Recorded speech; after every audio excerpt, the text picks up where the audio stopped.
The weather is unpredictable. Sometimes it can be beautiful, other times it can be detrimental, but when it meets baseball, it's provided many unforgettable moments that'll leave you shocked and wanting to subscribe to my channel for more baseball content. To start off, here is perhaps the most unsettling video on the entire internet. It was Game 3 of the 1989 World Series, Giants vs Athletics at Candlestick Park in San Francisco. But before the first pitch was even thrown, Mother Nature had other plans. Second base, so the Oakland A's take.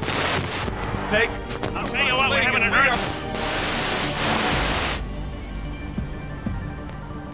I don't know if we're on the air or not, and I'm not sure I care in this particular moment, but we are.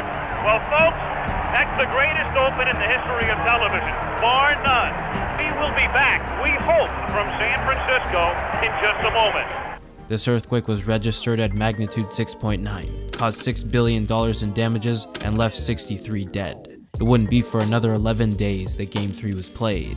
Fortunately, earthquakes of this scale are quite rare, but wind and rain are very much the opposite. Unlike other sports such as football, if it's too stormy outside, continuing the game is simply not an option. But sometimes, players and umpires don't agree on when a delay should be called. On one day in late August, the rain was pouring down in Cincinnati and Lucas Sims, the pitcher, wasn't exactly pleased that he had to pitch. After walking a batter to load the bases, something in his head changed, and he basically said, "Screw this. If you aren't gonna call a rain delay, I'm just gonna make you call one." For another ball, like, listen, we can't play in these elements right here. It was a little sloppy out. After further deliberation, the grounds crew started covering the field. Usually, that's the end of the story until the rain delay is over, but when the wind is strong enough, pulling the cover can become a monumental challenge. On July 7, 2015, the Pirates grounds crew unrolled the tarp, but on one strong gust, it flipped over, capturing a human in the process. Immediately, the crew along with multiple Pirates players helped to unwrap the poor guy and free him from his temporary prison.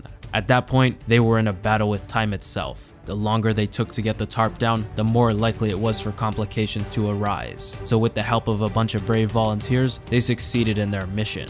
The lesson learned here is that the tarp is a dangerous creature. Never underestimate what a 1-ton cover is capable of. Rain and wind can fluctuate from gradual to extreme, but there's one force of nature that's more immediate and mesmerizing, otherwise known as lightning. There has been some absolutely incredible footage caught from ballparks, my personal favorite being this shot of Yankee Stadium, but while it might be beautiful, it can be absolutely terrifying. Sometimes, one strike is all it takes for players to start running off the field, and other times, it can even call a strike with another strike. That one was right over second base, Pat. Now, needless to say, playing baseball in a lightning storm is not ideal, and that goes double for hail. In a game where projectiles are thrown very fast, even smaller projectiles can rain down very fast, and in these conditions, no game can last. Normally, games can't last in the snow either, and this usually isn't a problem since baseball isn't played in the winter, but early in the season, it's well within the realm of possibility. That's exactly what happened when the Rays were playing the White Sox on an early season road trip. Given the location of Tampa Bay, snow is normally just a figment of the Rays' imaginations, so they weren't just gonna let that golden opportunity pass up.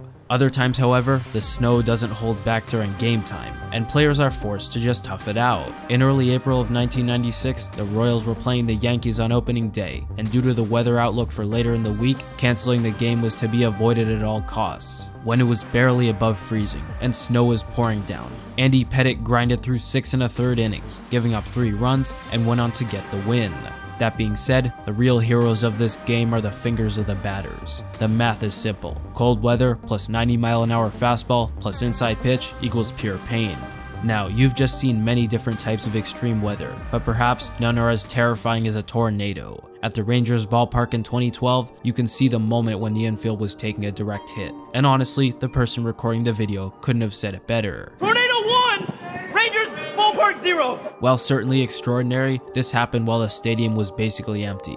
However, on August 6, 2008, a non-empty Wrigley Field barely dodged a direct tornado hit, and it resulted in some of the craziest weather I've ever seen. The video is simply titled, "That Crazy Night at Wrigley," and I honestly can't even describe this with words.